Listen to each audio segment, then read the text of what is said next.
LPG ക്ഷാമത്തിൽ വലഞ്ഞ് രാജ്യം. സംസ്ഥാനത്തും പാചകവാതക പ്രതിസന്ധി രൂക്ഷമാകുന്നു. ഹോട്ടലുകളുടെയും സന്നദ്ധ സംഘടനകളുടെയും ഭക്ഷണ വിതരണത്തെ പ്രതിസന്ധി പ്രതികൂലമായി ബാധിക്കുകയാണ്. പാചകവാതകത്തിന്റെ ലഭ്യത ഉറപ്പാക്കാൻ കേന്ദ്ര ഇടപെടൽ ആവശ്യപ്പെട്ട് മുഖ്യമന്ത്രി പിണറായി വിജയൻ കേന്ദ്ര പെട്രോളിയം മന്ത്രിക്കും പ്രധാനമന്ത്രിക്കും കത്തയച്ചു.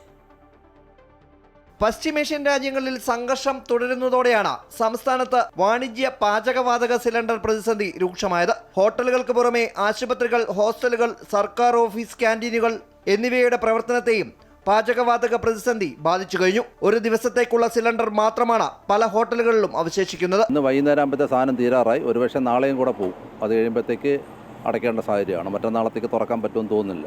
അല്ല, ഇപ്പോൾ 4 ദിവസമായിട്ട് ഗ്യാസ് വരുന്നില്ല. അപ്പോൾ ഞാൻ ഇന്ന് വിളിച്ചു ചോദിച്ചപ്പോൾ അവർ പറഞ്ഞതെന്ന് വെച്ചാൽ അവർക്ക് ലോഡ് വരുന്നില്ല, തരാൻ നിർവാഹമില്ലെന്നുള്ള സാഹചര്യമാണ്.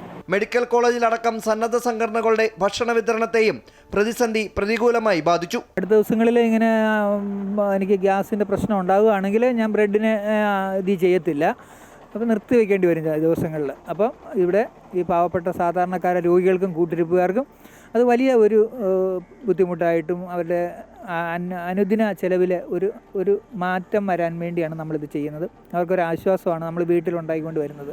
അപ്പം ഇത് മാറിയില്ലെങ്കിൽ എനിക്ക് ബ്രെഡിനെ ഞാൻ എന്നും ഇത് കൊടുക്കാൻ താല്പര്യമില്ല. പ്രതിസന്ധി പരിഹരിക്കാൻ നടപടി സ്വീകരിക്കണമെന്നാവശ്യപ്പെട്ട മുഖ്യമന്ത്രി പിണറായി വിജയനും മന്ത്രി GR അനിലും കേന്ദ്ര പെട്രോളിയം വകുപ്പ് മന്ത്രി ഹർദീപ് സിംഗ് പുരിക്ക് കത്തയച്ചു. ആശങ്കപ്പെടേണ്ട സാഹചര്യമില്ലെന്ന് കേന്ദ്രം അറിയിക്കുമ്പോഴും സിലിണ്ടർ ക്ഷാമം സംസ്ഥാനത്തെ ജനജീവിതത്തെ ബാധിച്ചു തുടങ്ങിയിട്ടുണ്ട്. അമൃത ന്യൂസ്, തിരുവനന്തപുരം.